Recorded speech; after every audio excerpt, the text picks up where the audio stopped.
at his mother. She'd been a joker.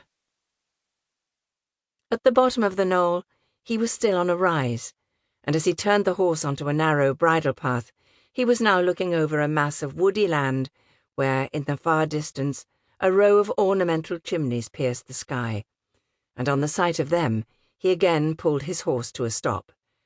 And as he did so, he now asked himself, could the rumour be true? Was the Sopwith mine finished, or running out? Because if it was, that would be the finish of the family and the manor. But in a way, it could be the making of himself. It could bring about the realization of a dream.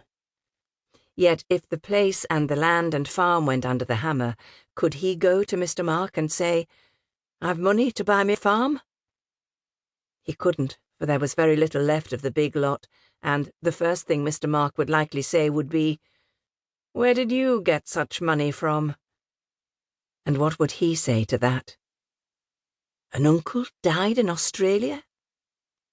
People did say things like that. He hadn't an uncle in Australia, and Mark Sopwith would know that. There had been Sopwiths in the manor for the last 300 years, and there'd been Bentwoods on Brook Farm for as long, and each knew the history of the other. He urged his horse on again, and the thought in his mind now was, I hope to God it's just a rumour. Aye, I do, for all their sakes. He entered a narrow belt of wood, and when he emerged a few minutes later, it was as if he had come into a new country, so changed was the scene. Beyond the stretch of moorland lay a huddle of houses known as Rosier's Village. They were mean, two-roomed, mud-floored miners' cottages, housing the workers in the mine that lay half a mile beyond, and the land between the houses and the mine seemed to be dotted with black coal mounds. Although there were only 3 of them, they nevertheless dominated the landscape. As his eyes dwelt on the panorama of industry, he wondered how it was that one mine owner such as Rosier could flourish when a man of more ability and stature such as Sopwith could go to the wall. He supposed the answer could be given in 2 parts. First, although, so he understood, Rosier had his troubles with water and explosions and the like, as every mine owner had, his was a shaft mine, whereas Sopwith's was a drift mine. And the second part of the answer lay in luck, which in the coal industry meant good seams and bad seams, although it was said that luck, bad luck, was just an excuse for poor prospecting. Even when he was well past the village, the stench of it still clung to his nostrils.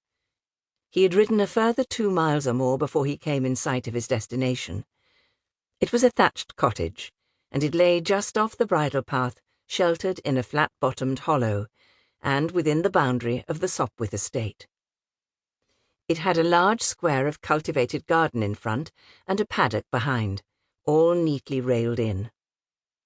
Away to the left of him, the land dropped slightly before rising to a grass-covered hill, which, halfway up, levelled itself into a narrow plateau, then rose upwards again and on to an apparently flat head. He rode down to the cottage, dismounted, and tied his horse to the gate-post. When he unlatched the gate and went up the path, the geese in the paddock set up a chattering and screeching, and this seemed to be the signal for a door to open. When he reached it, he spoke to the old woman standing there, saying, "They're as good as watchdogs, those 2. "Oh, hello, Simon. 'Tis good to see you. Come away in, come away in. Isn't it a beautiful day?" "It is, Annie. It is," he said, following her inside. "I was just saying to William there." She thrust her hand out towards the bed that was inset in the wall at the far end of the room. "Give us 1 or 2 more days like this, and we'll have him outside." "Why not? Why not indeed? How are you, William?" The man in the bed pulled himself up out of the feather tick and leant forward, holding out his hand. As you see me, Simon. No better, no worse." "Well, that's something." As Simon Bentwood spoke, he opened the buttons of his double-breasted coat and inserted his finger in his high neckerchief.